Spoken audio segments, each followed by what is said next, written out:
আমি যদি মুসলমান হই, আপনি যদি মুসলমান হন, তাহলেই আমি বলতে পারবো আমার ধর্ম ইসলাম। কি হলে ভাই? মুসলমান হলে। বলেন কি হইলে? আমি যদি মুসলমান হই, আপনি যদি মুসলমান হন, তাহলেই কবরে গিয়ে আমি প্রথম প্রশ্নের উত্তর দিতে পারবো আমার রব আল্লাহ।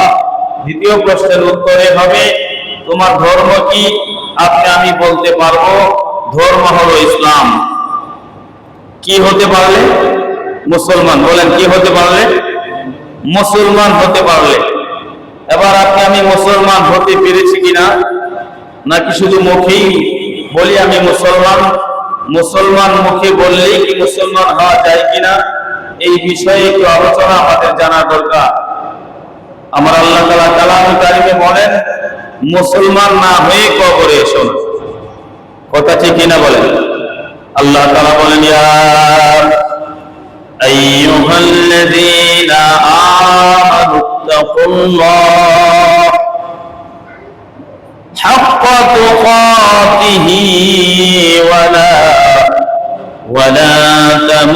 তামুতুন্না ইল্লা ওয়া আনতুম মুসলিমুন।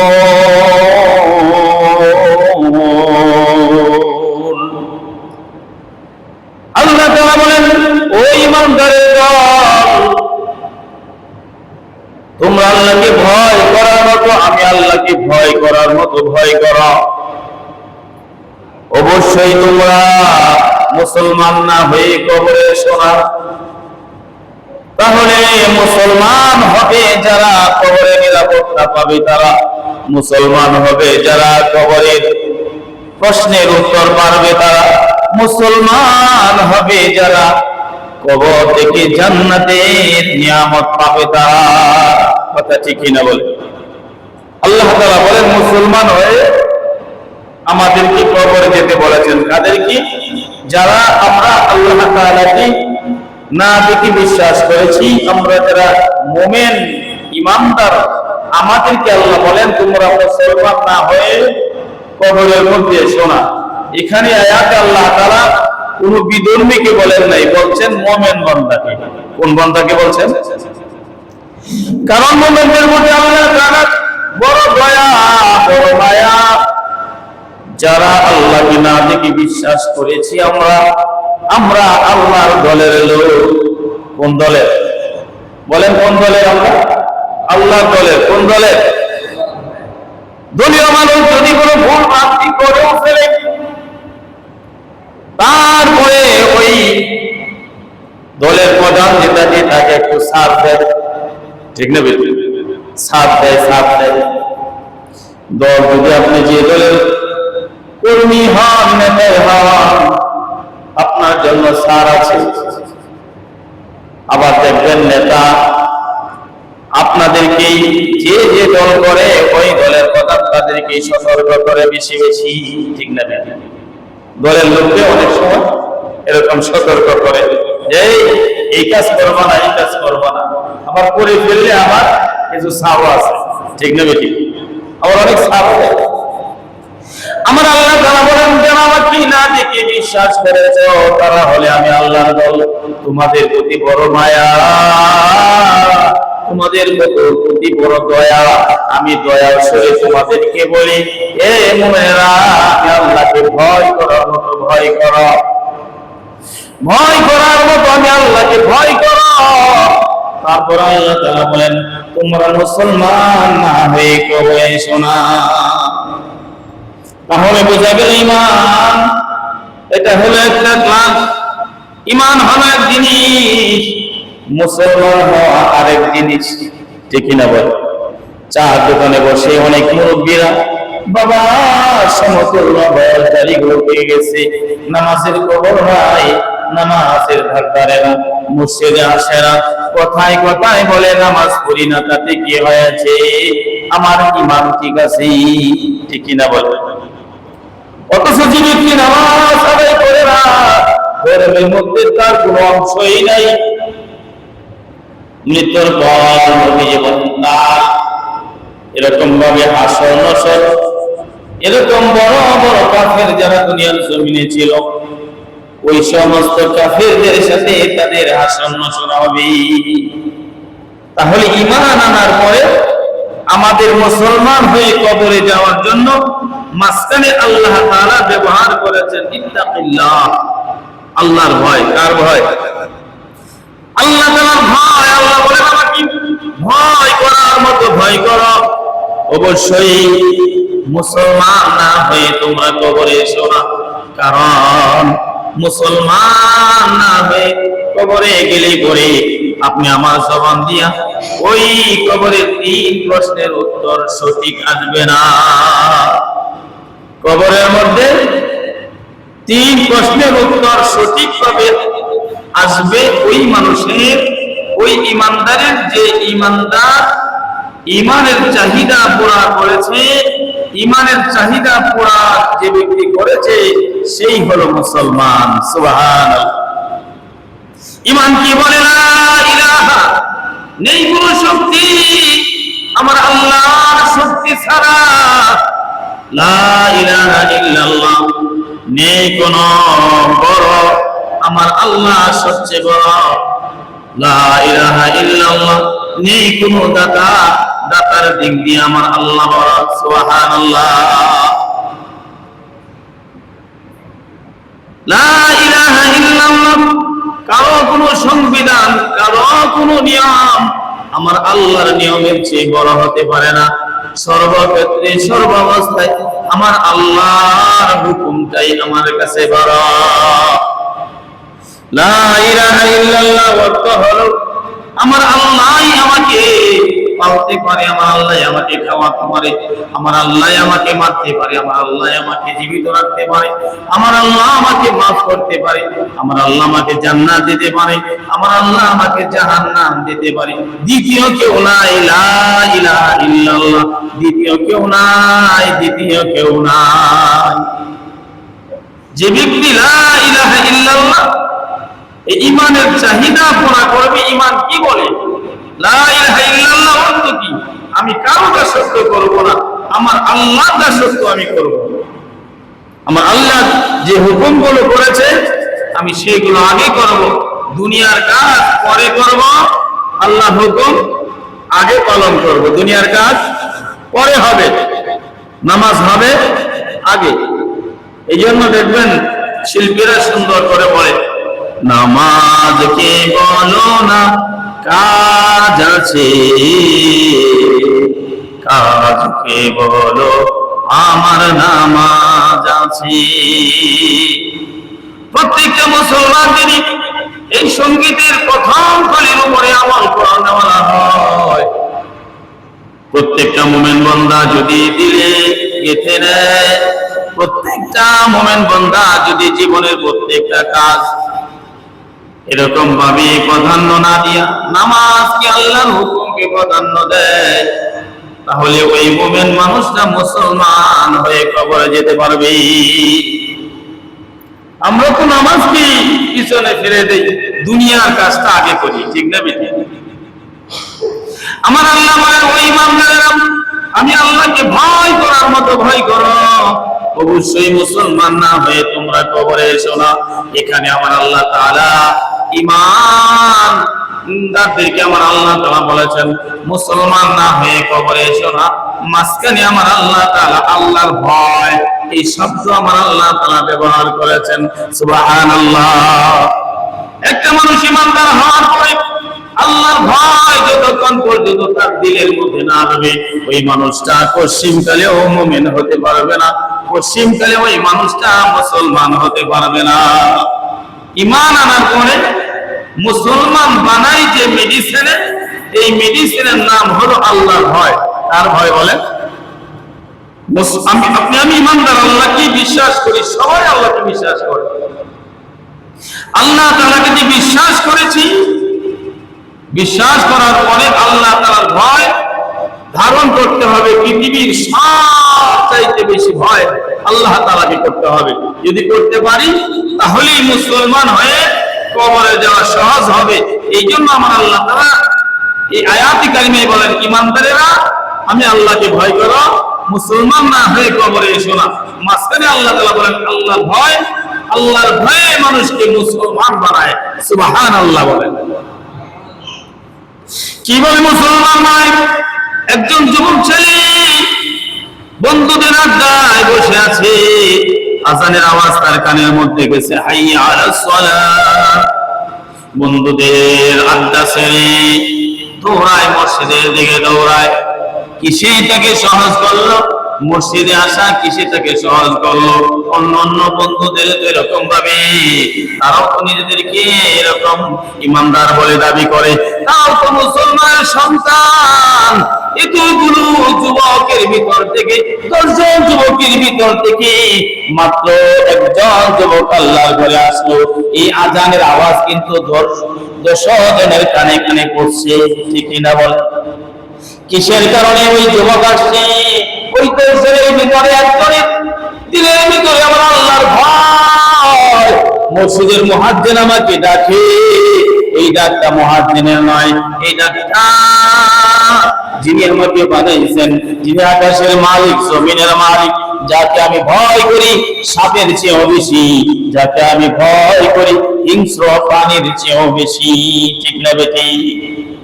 ভয় তাকে কাজ করছে তার ভিতরে, ভয় যে আমার আল্লাহ ডাকে আর আমি এখানে বসে আছি, বন্ধুদের হাতে বসে আছে এমন অবস্থায় ছোট্ট একটা সাপের বাচ্চা যদি সেখানে দেখা যায় সবাই দৌড়াদৌড়ি করবে, ঠিক না বেটি? আমার আল্লাহ বলেন সাপের চেয়ে বেশি ভয়, পৃথিবীর সবচেয়ে বেশি ভয় আমাকে করবে। যদি করতে পারো তাহলে মুসলমান হয়ে কবরে যেতে পারবে। সুবহানাল্লাহ বলে। কত ভয় আল্লাহ কি করো, কতটুকু ভয় আপনি আমার মধ্যে আছে। এই মসজিদের মধ্যে এই সাত ব্যাগ করে যদি একটা বড় ব্যাং পড়ে যায় সবাই দৌড়াদৌড়ি করবো, ঠিক না? বড় একটা ব্যাং না জানি কামড় দেয়, ব্যাং দেখে এত ভয়, কিন্তু কত আওয়াজ আমার কানের ভিতরে। ফজরে উঠে আসো, আসসালাতু খায়রুম মিনান নাওম। উঠো মুমিন মুসলমান, ঘুম হইতে নামাজ ভালো। ফজরের সময় এই আওয়াজ আমাদের কানে যায় কি যায় না? কই আমরা আল্লাহকে কি ভয় করি?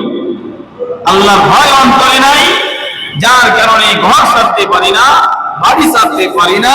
ফজরের সময় এত সুন্দর করে আপনি আমাকে ডাকা হয়, মসজিদে আসতে পারি না। কারণ কি? আমি তো ইমানদার, আমি আসতে পারি না কেন? আল্লাহর ভয় নাই এই জন্য, ঠিক কিনা বল? আল্লাহর ভয় যদি রাখতো তাহলে আল্লাহর ভয় যার করে ভিতরে ধারণ করে ওই মানুষটা যদিও গরিব মানুষ হয়, খেটে খাওয়া মানুষ হয়, দিন মজুর হয়, এই মানুষটার দাম এই আকাশের চেয়ে বেশি, জমিনের চেয়ে বেশি, কোন কায়নাতের চেয়ে আল্লাহর কাছে তার দাম বেশি। সুবহানাল্লাহ। আযানের আওয়াজ কানে আসলে পরে মসজিদের দিকে দৌড়ায়, এই মানুষটা যদি সমাজের সবচেয়ে গরিব মানুষ হয় আর এই মানুষটা দুনিয়ার জমিনে যদি থাকে আর যদি কোনো ইমানদার না থাকে, এই মানুষকে উসিলা বানে আল্লাহ তাআলা তাম পৃথিবী ঠিক রাখবেন। সুবহানাল্লাহ। একজন ইমানদারের দাম কত? আল্লাহকে ভয় করার দাম কত? আমি নিজেকে নিজে দামি বানাতে পারলাম না, আমি আল্লাহকে ভয় করার ইস্তিহা আমার ভিতরে জাগাইতে পারলাম না। সব কিছুকে আমি ভয় করি, কিন্তু আল্লাহর ভয় আমার অন্তরের ভিতরে আসে না। অথচ সেই আল্লাহ পাক আমাকে সব কিছু সব এত দিয়েছে যেগুলো বর্ণনা করে শেষ করার মতো না। আমার আল্লাহ বলেন বর্ণনা করে শেষ করতে পারবে না, এত তোমাদেরকে আমি দিয়েছি, এত দেওয়ার পরেও তোমরা আমাকে ভুলে গেছো। তাহলে যে ব্যক্তি ঈমান আনবে, ঈমান আনার পর আল্লাহকে যে ব্যক্তি ভয় করবে ওই ব্যক্তি মুসলমান হয়ে কবরে যেতে পারবে। এই জন্য আমার আল্লাহ বলেন ইয়া আইয়ুহাল্লাযীনা আমানু তাকুল্লাহ, ও ঈমানদারেরা আমি আল্লাহকে ভয় করো, হাক্কা তুকাতিহি, যেমন ভয় করার দরকার তেমন ভয় করো। ওয়ালা তামুতুন্না, তোমরা মৃত্যুবরণ করো না, ইল্লা, তবে হ্যাঁ মৃত্যুবরণ করবে, কবরে আসবে, তোমরা মুসলমান হয়ে কবরে আসবে, মুসলমান না হয়ে তোমরা কবরে এসো না। কারণ মুসলমান না হয়ে কবরে গেলে পরে যখন এরকম প্রশ্ন করা হবে, যখন প্রশ্ন করা হবে তোমার রবকে, তখন আমি বলতে পারবো না রব্বুল আল্লাহ। যখন প্রশ্ন করা হবে ওমা দীনুকা, যখন প্রশ্ন করা হবে তোমার ধর্ম কি, তখন আমি বলতে পারবো না ইসলাম আমার ধর্ম। মুসলমান কাকে বলে? পয়গম্বর সাল্লাল্লাহু আলাইহি ওয়াসাল্লাম বলেন আল মুসলিমু মান সালিমাল মুসলিমুনা মিন লিসানিহি ওয়া ইয়াদিহি। ভালো করে খেয়াল করেন, পয়গম্বর বলেন মুসলমান, খাঁটি মুসলমান হলো ওই ব্যক্তি যার হাতের দ্বারাই মানুষ কষ্ট পায় না। সুবহানাল্লাহ বলেন। নবীজি বলেন মুসলমান ওই ব্যক্তি যার জবানের দ্বারাই মানুষ কষ্ট পায় না। জবানের দ্বারাই, হাতের দ্বারাই কষ্ট পায় না। আপনি কি মুখে হাত দিয়ে বলতে পারবেন পৃথিবীর কোন মানুষ আমার ব্যবহারের দ্বারাই, এখানে হাত আর মুখ, এখানে জুজ দ্বারা কোন উদ্দেশ্য যে আমার ব্যবহারে, আমার হাতের দ্বারাই, আমার চলার দ্বারাই, আমার বলার দ্বারাই পৃথিবীর কোন মানুষ কষ্ট পায় নাই, আপনি যদি এরকম বুকে হাত দিয়ে বলতে পারেন তাহলে আপনি একজন খাঁটি মুসলমান। এটা নবীজির ঘোষণা। সুবহানাল্লাহ বলতে পারবেন আপনি যে আপনার আচার ব্যবহার, চলা, আপনার বলা, আপনার করা দ্বারায়, আপনার সিদ্ধান্তের দ্বারায় কোন মানুষ কষ্ট পায় নাই, কোন মুসলমান কষ্ট পায় নাই, যদি বুকে হাত দিয়ে বলতে পারেন ও যুবক তুমি খাঁটি মুসলমান, ও ইমাম তুমি খাঁটি মুসলমান, ও মুরব্বী তুমি খাঁটি মুসলমান, ও হাজী সাহেব তুমি খাঁটি মুসলমান, না হয় 50 তলা বিল্ডিং এর মালিক হলেও আমার হাতের দ্বারাই যদি মানুষ কষ্ট পায়, আমি সারা বাংলাদেশের সমস্ত অর্থের মালিকও যদি আমি হয়ে যাই, আমার হাতের দ্বারাই যদি মানুষ কষ্ট পায়, হুজুর পাক বলেন সে মুসলমান নয়, খাঁটি মুসলমান হতে পারে নাই। খাঁটি মুসলমান কোন ব্যক্তি? যার হাতের দ্বারায়, যার জবানের দ্বারায়, যার অঙ্গ প্রত্যঙ্গের দ্বারায় কোনো মানুষ কষ্ট পাবে না। তাহলে মুসলমান যদি হতে চাই, তাহলে আমাদের কোন আচরণে মানুষ যেন, কোন ইমানদার, কোন কীট পতঙ্গ যেন আমাদের দ্বারায় কষ্ট না পায়। নবীজি বলেন খাঁটি মুসলমানের পরিচয় হাতের দ্বারায় কেউ কষ্ট পাবে না, জবানের দ্বারায় কেউ কষ্ট পাবে না, চলার দ্বারাই কেউ কষ্ট পাবে না। আমাকে বলতে পারেন চলার দ্বারাই মানুষ কেমনি কষ্ট পায়? আপনি আরেকজনকে ক্ষতি করার জন্য পায়ে হেঁটে গেলেন, আরেকজনের ক্ষতি করার জন্য পায়ে হেঁটে গেলেন, আপনার পায়ের দ্বারা অন্যের ক্ষতি করলেন, ঠিক না বেটি? আপনার মেধা, আপনার বুদ্ধি দিয়া আরেকজনের ক্ষতি করার চেষ্টা করলেন, আপনি মুসলমান নয়। যে নবীজিকে সৃষ্টি না করলে কোনো কিছুই সৃষ্টি হতো না, যে পয়গম্বরের জবান মুবারক আল্লাহ তাআলার হুকুমে চলতো, সেই পয়গম্বর বলছেন যে ব্যক্তি ব্যবহারের দ্বারায়, হাতের দ্বারায়, জবানের দ্বারায় কোন অবস্থায় মানুষকে সে কষ্ট দেয়, সে খাঁটি মুসলমান না। খাঁটি মুসলমান তাহলে বোঝা গেল নবীজি বলেছেন খাঁটি মুসলমান ওই ব্যক্তি যার ব্যবহারের দ্বারায় মানুষ কষ্ট পাবে না। আমার আল্লাহ তাআলা বলেন মুসলমান না হয়ে তোমরা কবরে এসো না। এখানে আমার আল্লাহ তাআলা আল্লাহর ভয় মাঝখানে রেখেছেন। যে ব্যক্তির অন্তরে আল্লাহর ভয় আছে সে কোনোদিন হাত দিয়ে মানুষকে কষ্ট দিতে পারে না, ঠিক না বেটি?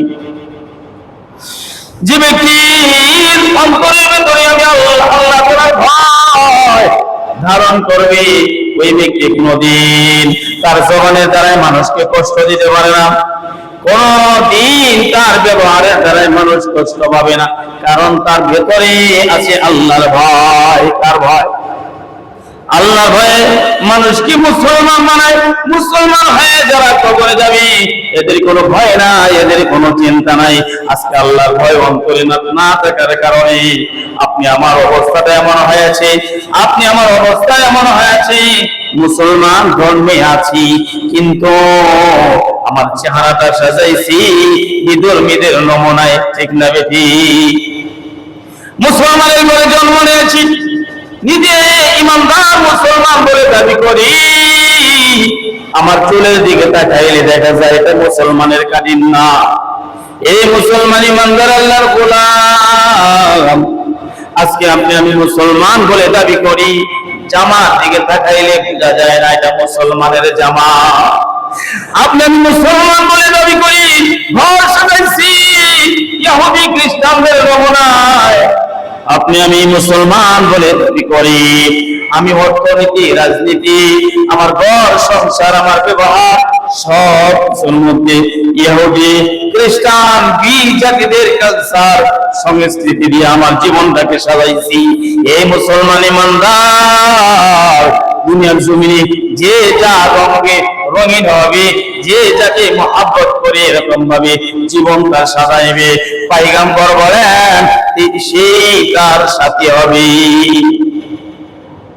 দুনিয়ার জমিনে আপনি ঘর সাজাইছেন ইহুদি খ্রিস্টানদের মতো, আপনি দুনিয়ার জমিনে মাথার চুল কাটছেন ইহুদি খ্রিস্টানদের মতো, দুনিয়ার জমিনে আপনি জামা গাইতেছেন বিজাতিদের মতো। হাসরের ময়দানে আমি দেখব, আমি যদি ইসলামকে প্রাধান্য না দিয়ে বিজাতিদের কালচার সংস্কৃতি যদি আমি এরকম প্রাধান্য দিয়ে থাকি, তাহলে আমি দেখব ইহুদিদের কাতারে, খ্রিস্টানদের কাতারে, বিজাতিদের কাতারের মধ্যে আমি দাঁড়িয়ে আছি। নাউজুবিল্লাহ। মুসলমানের জন্ম নেই, মুসলমানের সমাজে থাকলেই, নামটা মুসলমানের মধ্যে থাকলেই মুসলমান হওয়া যায় না। একজনের নাম রাখলো ডাক্তার, নাম রাখছে কি ডাক্তার, নাম রাখছে, কিন্তু কোনোদিন ডাক্তারি পড়া পড়ে না। আমরা তাকে কি বলবো? ভণ্ড প্রতারক, ঠিক না? ভণ্ড প্রতারক বলবো না? মুসলমানের ঘরে জন্ম নিয়েছি, আমার বংশের সমস্ত মানুষ মুসলমান, মুসলমানের এরকম ভাবে সমাজের মধ্যে বাস করি, সব কিছু ঠিক আছে, নামও মুসলমানের মধ্যে আছে।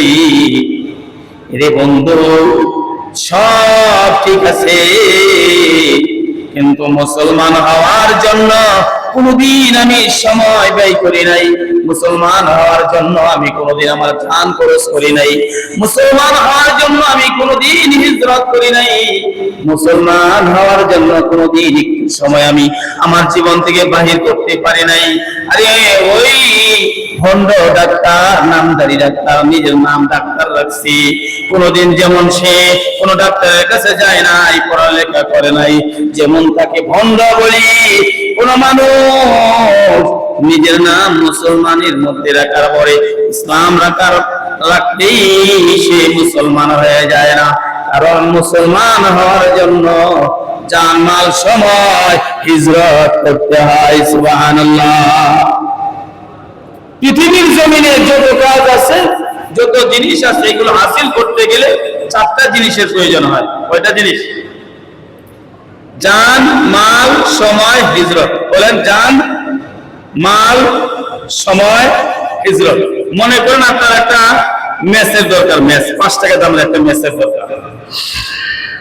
5 টাকা দামের একটা মেস আনতে হলে আপনার কাঞ্চন বাজারে যাইতে হবে বা দোকানে যাইতে হবে না? এটার পেছনে অর্থ লাগবে, আপনার জানেরও কিছু এরকম ভাবে সময় এখানে ব্যয় হবে। 1 নাম্বার বলেছিলাম কি? জান খরচ। আপনি একটু কষ্ট করে হেঁটে আপনি গেলেন, এটা হলো জান, আল্লাহ গেলেন এটার ভিতরে। তারপরে সময়, হাত বাড়াইলে আপনি এরকম ভাবে ম্যাচটা আপনি পান নাই, একটু যাইতে হয়েছে, একটু সময় ব্যয় হয়েছে। তারপর হলো হিজরত, এখান থেকেই আপনি পেয়ে যান নাই, ওখানে এখান থেকে ওখানে যেতে হয়েছে।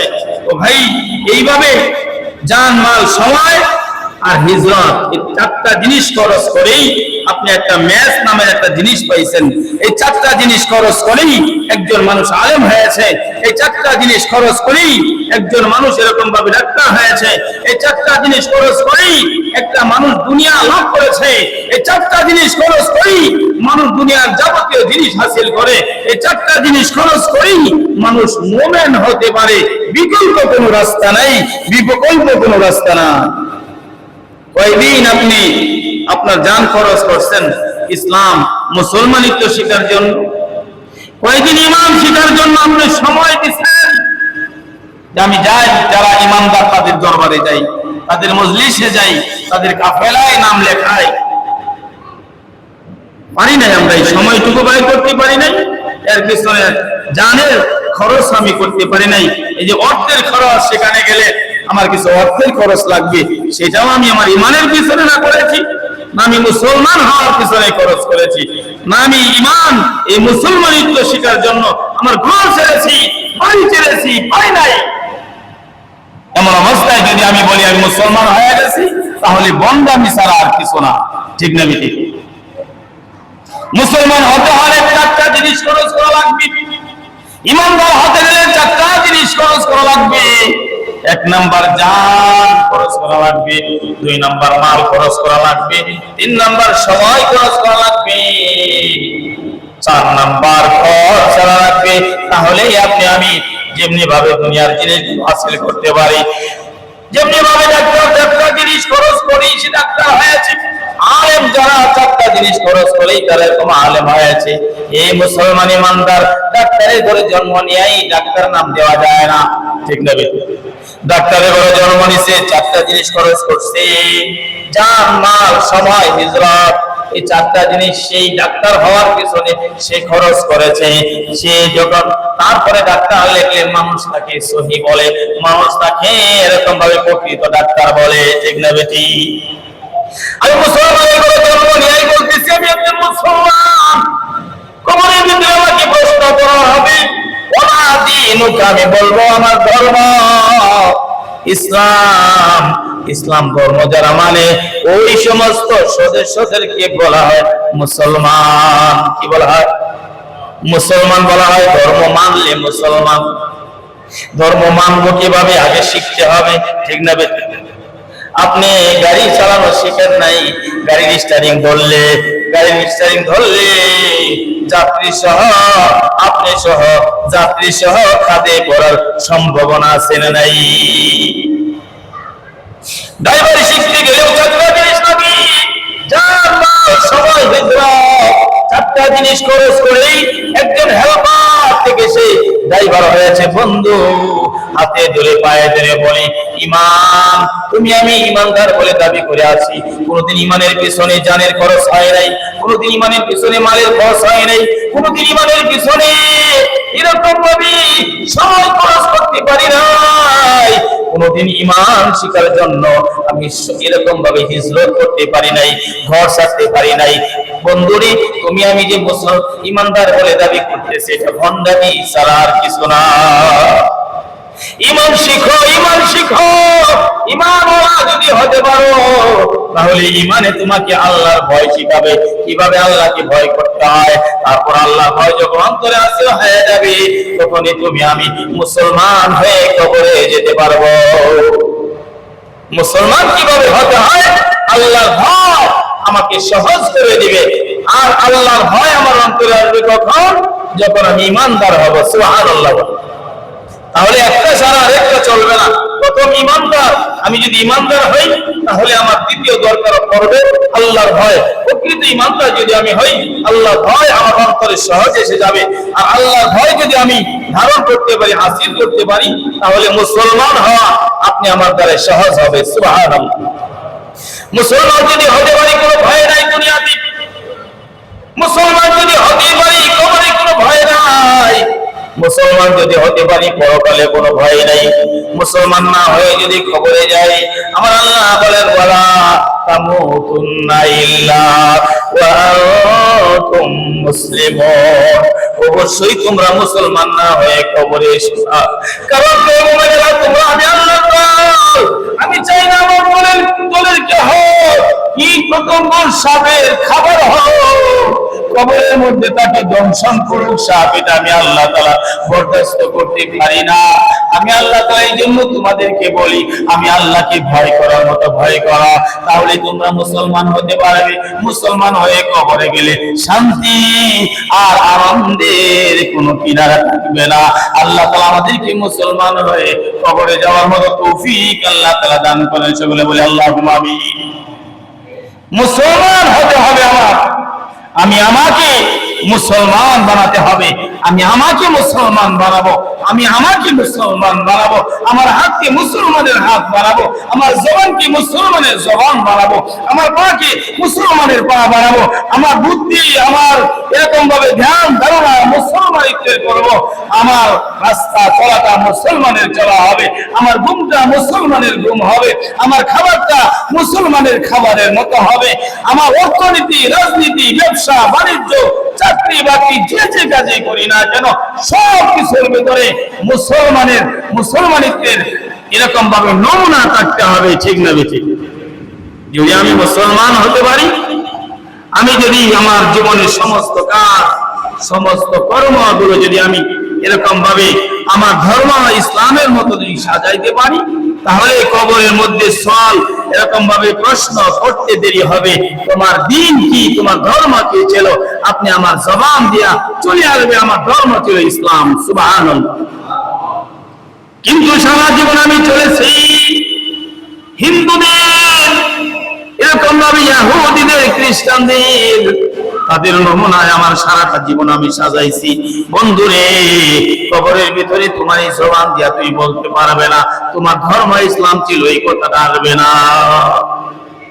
এই জন্য ধর্মকে মানার চেষ্টা করো। আমাদের ধর্মের মধ্যে এমন কোনো বিধান নেই যেগুলো মানুষের জন্য ক্ষতিকর। আমাদের ধর্মের ভিতরে এমন কোনো আইন নেই যে আইনটা মানুষের জন্য ক্ষতিকর। আমাদের ধর্মের ভিতরে এমন কোনো নিয়ম নাই যেগুলো মানুষের উপকারের জন্য নয়। সুবহানাল্লাহ।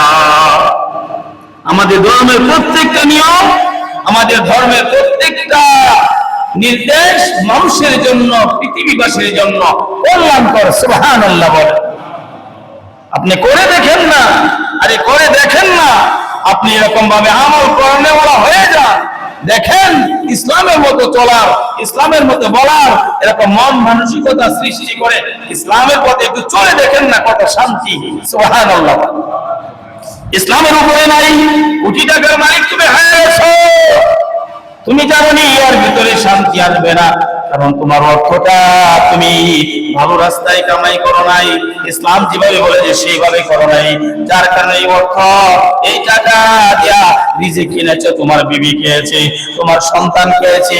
এই যুবক, এই মুসলমান ইমানদার আল্লাহর গোলাম, ভালো করে শোনো, হারামের মধ্যে কোনো আরাম নেই। তোমার এই অর্থ দিয়ে কিনা খাবার যার যার পেটের মধ্যে গেছে, তার মন মানসিকতা নষ্ট হয়ে গেছে। তোমার বিবি দিলের ভিতরে তুমি পৃথিবীর জমিনে সবচেয়ে ভালো পুরুষ, এটা তার দিল থেকে উঠে গেছে। কিসের কারণে? হারাম ভক্ষণ করেছো তুমি। এই জন্য তোমার সন্তান, আমার সন্তান আমার কথা শোনে না, কারণ হলো ওই যে রিজিক আমি তাকে হারাম পন্থা অর্জন করে খাওয়াইছি, যার কারণে আমার সন্তানের ভিতরে হারাম থেকে হারাম উৎপাদিত হয়েছে, উৎপন্ন হয়েছে। এরকম ভাবে হারাম থেকে হারাম সে আমার সাথে হারামি করা আরম্ভ করেছে। আমি বাবা, আমার কথা শুনে না, ঠিক না?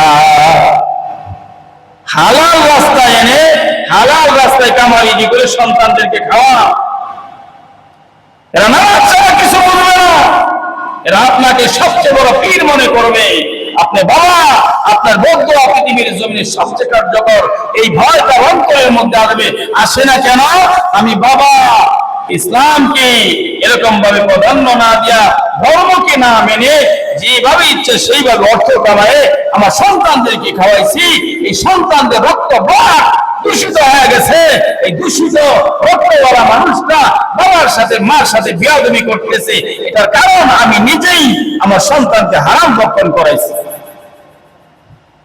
নিশা আছে না? নিশা মানুষ যখন পান করে খায় মাতাল হয়ে যায়, ঠিক না? হারাম জিনিসটা এমন নিশার চেয়ে আরো বেশি মাত্রামি এটার মধ্যে আছে। আপনি জানেন হারামের চেয়ে বেশি নিশা দুনিয়ার কোন এরকম ভাবে দুনিয়ার কোন নিশার মধ্যে নাই। একটা লোক একটা ট্যাবলেট খাইলো, একটা লোক এক গ্লাস এরকম ভাবে পান করলো, একটু মাতলামি আসলো, কিছুক্ষণ পরে ভালো হয়ে যায়। আর কিছু মদখোর আছে এরকম ভাবে আন্তাজি মাতলামি করে, ঠিক না? আন্তাজি করে। কিন্তু শোনো মুসলমান, তোমার সন্তানকে তুমি হারাম ভক্ষণ করাইছো, তার ভিতরে যে নিশা ঢুকছে, এই নিশা মৃত্যু পর্যন্ত তোমাকে জ্বালাবে। হাসরের দিন বলবে, আল্লাহ আমার বাবা আমাকে দিন শিখায় নাই, আমার বাবা আমাকে দিন শিখায় না, হারাম পন্থা অর্জন করে আমার ব্রাগ দূষিত করেছে। এই দূষিত ব্রাগ ওলা মস্তিষ্ক ওলা সন্তান আমি আমার বাবার সাথে খারাপ করেছি, আমার কি দোষ? আমার বাবাকে জাহান্নামের দরজায় চাইতে করে দাও, তার কলিজায় পাড়া দিয়ে আমি জাহান্নামে যাব। নাউজুবিল্লাহ। লক্ষ কোটি টাকা কামাইতেছেন কার জন্য? সন্তানের জন্যই তো। দুই জুমা আগে আমি বলেছিলাম, আমরা বাবারা যা কিছু কামাই রুজি করি নিজের জন্য নয়, ঘর বানাই নিজের জন্য নয়, সারাদিন পরিশ্রম করে নিজের জন্য নয়, অবদান করে নিজের জন্য নয়, সব বিবির জন্য, সন্তানের জন্য। ঠিক না বেঠিক বলে? এই সন্তান হাসরের ময়দানে আপনি আমার এরকম ভাবে বলবে, আমার বাবা আমাকে খারাপ বানাইছে, আমার বাবাকে জাহান্নামের দরজায় সারিত করে দাও, তার কলিজায় পাড়া দিয়া জাহান্নামে যাবে। নিজেকে নিজে বাঁচানোর চেষ্টা করেন। পৃথিবীর জমে মানুষগুলো আমরা পাগল হয়ে গেছি, আমার সন্তানের কি হবে, আমার বিবির কি হবে, তাদের সুখ শান্তি নিয়েই পেরেশান, কিন্তু কোনদিন আমার কথা আমি ভাবি না, আমার অবস্থা কি হবে, আমার অবস্থা কি হবে, আমাকে নিয়ে বাবার একটু সময়ও পাই না, আমার ইমানের অবস্থা কি, আমার আমলের অবস্থা কি। ভাই হাতে ধরে পায়ে ধরে বলি, আপনার কাছে যদি খারাপ লাগে এটা করার কিছু নাই, এটা নবীওয়ালা কাজ, এটা নবীওয়ালা দায়িত্ব। ইমামরা মসজিদের মিম্বর থেকে বলে দিবে, মানলে মানবে, না মানলে না মানবে। হেদায়েতের মালিক কে? আর যদি আওয়াজ দিয়ে বলেন কে? হেদায়েতের মালিক আল্লাহ। আমি হাজার লক্ষ কোটিবার বললেও আপনি হেদায়েতে আসবেন না। আল্লাহ তাআলা যদি আপনাকে হেদায়েত নামের দৌলত দান না করে, আমি দোয়া করি আপনাদের ইমাম হিসাবে আল্লাহ তাআলা যেন আপনাদেরকে হেদায়েত দান করেন, আমাকে আল্লাহ তাআলা হেদায়েত দান করেন। সকলে বলে আল্লাহুম্মা আমিন। বন্ধুগণ আমার, মুসলমান হয়ে আমাদের কবরে যেতে হবে, মুসলমান হয়ে আমাদের কবরে যেতে হবে। আমি কেন বেঈমান হয়ে কবরে যাব? কেন আমার সন্তানদেরকে আমি নষ্ট করতেছি? ইসলামকে প্রাধান্য না দিয়া, দুনিয়াদারি প্রাধান্য দিয়া, ঘুষের টাকা সুদের টাকাকে প্রাধান্য দিয়া আজকে নিজেও আমি ঈমান আমল ধ্বংস করতেছি। আমার সন্তানদের ব্লাড, আমার বিবির ব্লাড পর্যন্ত দূষিত হয়ে গেছে। ও ভাই, শান্তি যদি পাইতে চাও ইসলাম মানতে হবে। ইসলাম শব্দের অর্থই হলো শান্তি। ঠিক না বেঠিক?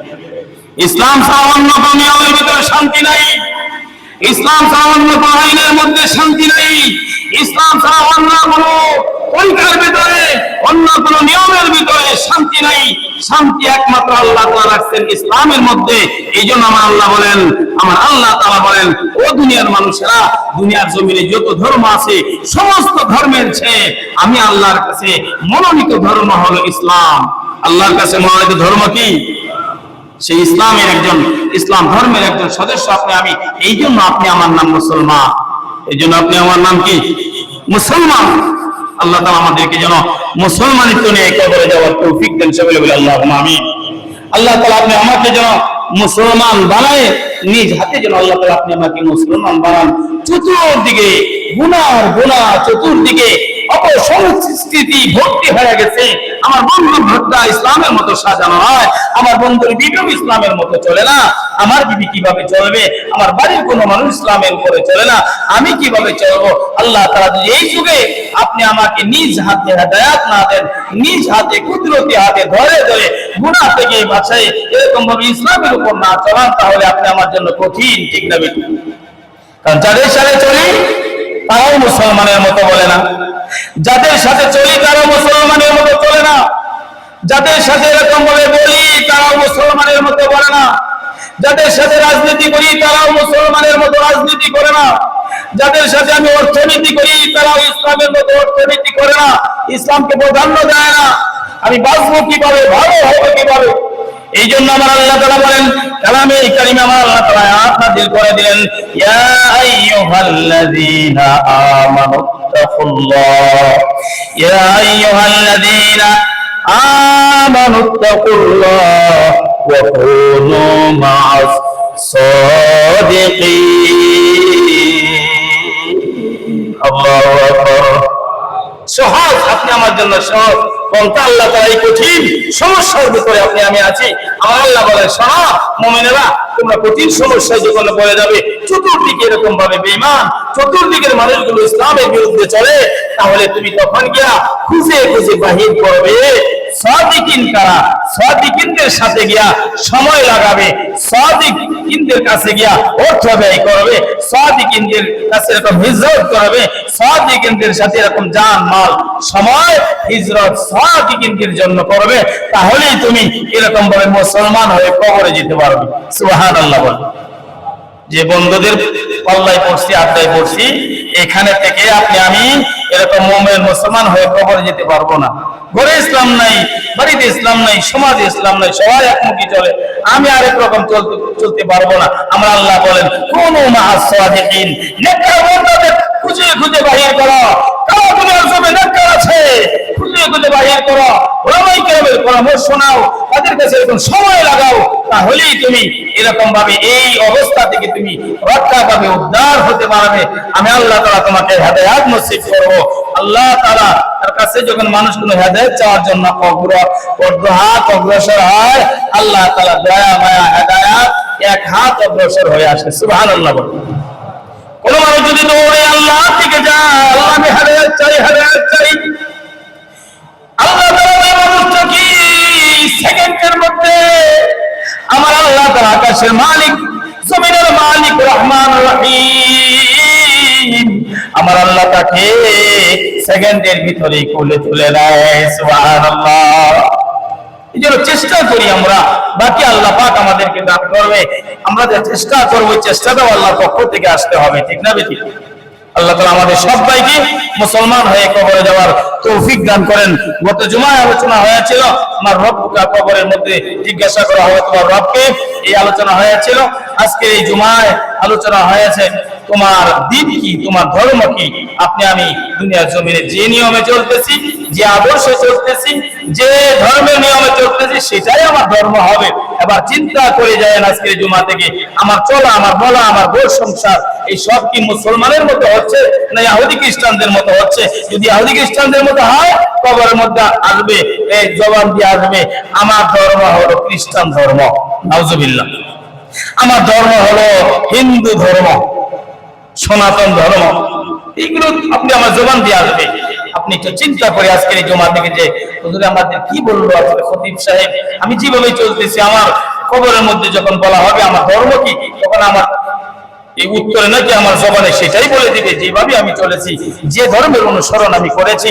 আরে ইসলাম ধর্মের অনুসরণ না আছে আমার জামার মধ্যে, না আছে আমার চেহারার ভিতরে, না আছে আমার ঘরের মধ্যে, ইসলাম ধর্মের নিয়ম না আছে আমার বিবির মধ্যে, না আছে আমার সমাজনীতির মধ্যে, না আছে আমার অর্থনীতির মধ্যে, না আছে আমার লেনদেনের মধ্যে, না আছে আমার বলার মধ্যে, না আছে